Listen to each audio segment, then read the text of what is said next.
Joining the military is not for the faint of heart. In order to turn the average citizen into a highly trained soldier, militaries around the world put them through a series of extreme tests to prove their abilities. But many of these tests are truly intimidating. From juggling grenades to jumping out of buildings, we are looking at the craziest known military exercises. In 2012, a video surfaced of the Chinese military taking part in one of the most mind-boggling military exercises imaginable.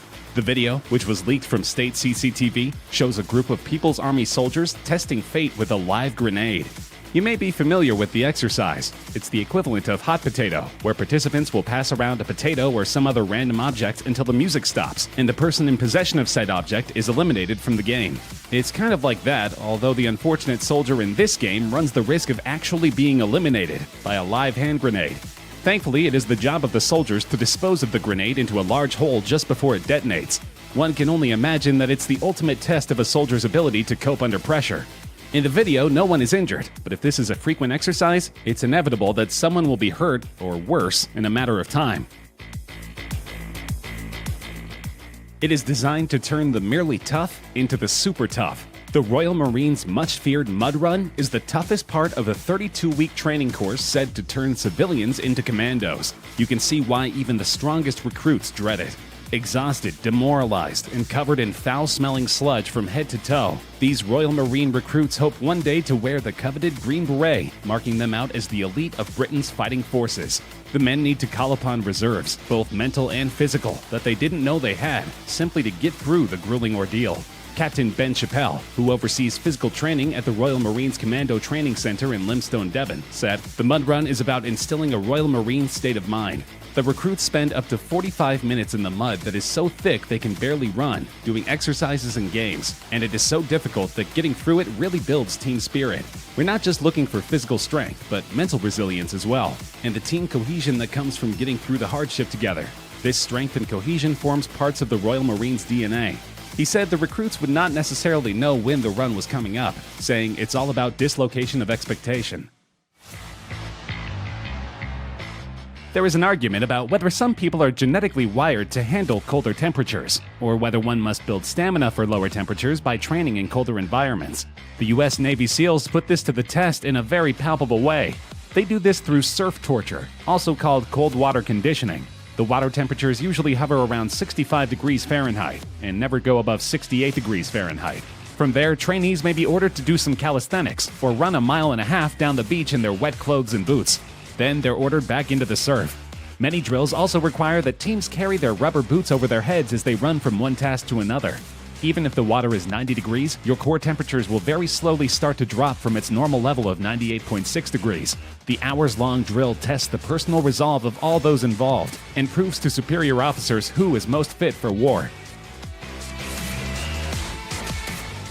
The Russian military isn't known for having a gentle touch, so it should come as no surprise that their counterterrorism operations training is really tough. But just how tough is borderline insane? Russia's Federal Security Service, called the FSB, and successor to the KGB, shoots their agents center mass to give them confidence in a terrorist-controlled situation where bullets might be flying by their heads. The trainees, wearing body armor, absorb a few rounds before firing shots back at the target. In a video, the man in front of the target is Andre, an FSB operator, who doesn't flinch as 3 rounds zing by his head.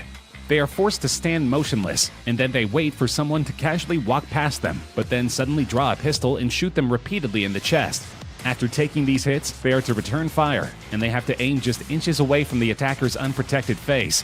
In a second drill, the trainee is given multiple cardboard targets to shoot, but while he does so, he is pushed and shoved by trainers, who yell in his ear, while guns fire immediately adjacent to his ears. These are all supposed to simulate distractions on the battlefield and enhance the trainee's focus in stressful situations. Cobra Gold is one of the Indo-Pacific's largest multinational exercises. It's also the one where US troops drink Cobra blood. The exercise includes events such as an amphibious assault demonstration, landmine destruction, and a combined arms live-fire exercise. But probably the most photographed event is the jungle survival training, during which Thai instructors share with the Americans their knowledge of life-sustaining jungle sources of food and water, plants, insects, and, of course, cobra blood.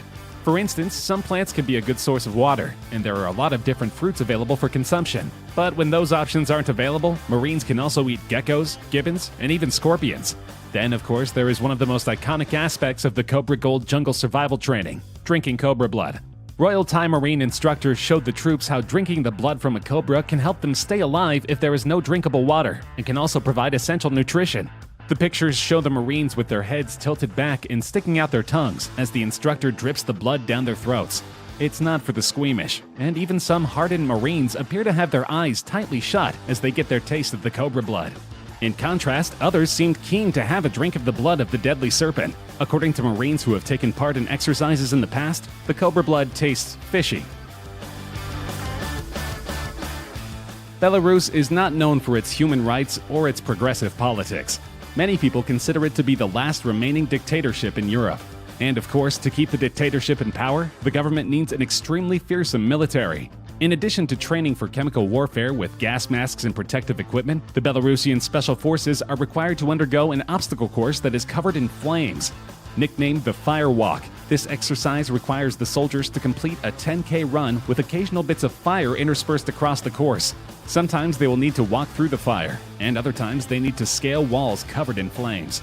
The Special Forces are undoubtedly an imposing unit. Belarus's ruling party has been accused of using its special forces to assassinate opposition leaders. Taiwan's Marine Corps' Road to Heaven is the final stage of a grueling 10-week amphibious training program. In order to become frogmen, candidates must crawl 164 feet over jagged, porous coral rocks in a pair of shorts. The Road to Heaven starts with a hard fall from standing to planking position. The fall looks to be tough on the elbows, but immediately after, the recruits begin to crawl through the sharp rocks on the points of their knees and elbows. In some ways, the training simulates a landing on a rocky beach, but it appears to function mainly as a test in which the trainees must will themselves to conquer pain. The path has 10 stopping points, and at each one, the recruits must stop and perform an exercise. As they make their way, instructors pour salt water on them to exacerbate the pain of their open wounds. Friends and family of the trainees are encouraged to attend in order to make the soldiers more self-conscious. At the end of the long, rough road, they finally earn their place among the most elite soldiers in Taiwan. Back in 2012, two videos surfaced on the internet. The first showed Chinese soldiers breaking bricks with their heads for training. The second one similarly showed the South Korean army breaking concrete with their heads. Many believe this is merely to show the strength of the People's Liberation Army. If combat were simply a matter of showmanship, then the PLA would be near invincible. But military officials are acknowledging that such displays have few practical applications, and are reconsidering the amount of time that troops spend on such training. The shift is a small but symbolically important part of China's broader effort to modernize its military. Going to war isn't a performance, Zhang Aijun, commander of a special operations brigade in Beijing, told PLA Daily, the official newspaper of the Chinese military. Troops training must stick close to the realities of combat and pay special attention to the urgent need to strengthen fighting skills. This is why the Chinese army discontinued the practice in 2014. Martial arts performances are a trademark, PLA Daily said of the brigade, which it did not identify in detail. For many years, they relied on these skills to display their abilities and win much praise. However, do these stunts have a practical use on the battlefield? Both US and South Korean soldiers took part in an impressive cold weather training drill in 2017. More than 400 soldiers took part in the drill, 200 South Koreans and 220 US troops normally stationed on the Japanese island of Okinawa. The exercise has been held since 2013 to train the military to be able to fight at temperatures as low as -4 Fahrenheit. More choreographed than tactical, the troops perform for a horde of media, which at times seem to outnumber the North Carolina-based Marines and their Korean counterparts during this annual photo op. An environment like this is unforgiving, said Captain Thomas Rigby, 33, of Company A, 1st Battalion, 8th Marines. The company commander from Red Bank, New Jersey, said his Marines used the harsh locale to focus on cold weather squad tactics and decision-making skills. Rigby said historic fights like the Korean War's Battle of Chosin Reservoir, in which Marines fought off and escaped a massive Chinese assault in 1950, have cemented the service's can-do, go-anywhere attitude. We're a jack of all trades, he said. We fancy ourselves to be able to fight in any climate and place. The idea is to acclimate soldiers to any intense conditions they may find themselves in. Service in the Israeli army is compulsory for all young Israeli citizens in good health.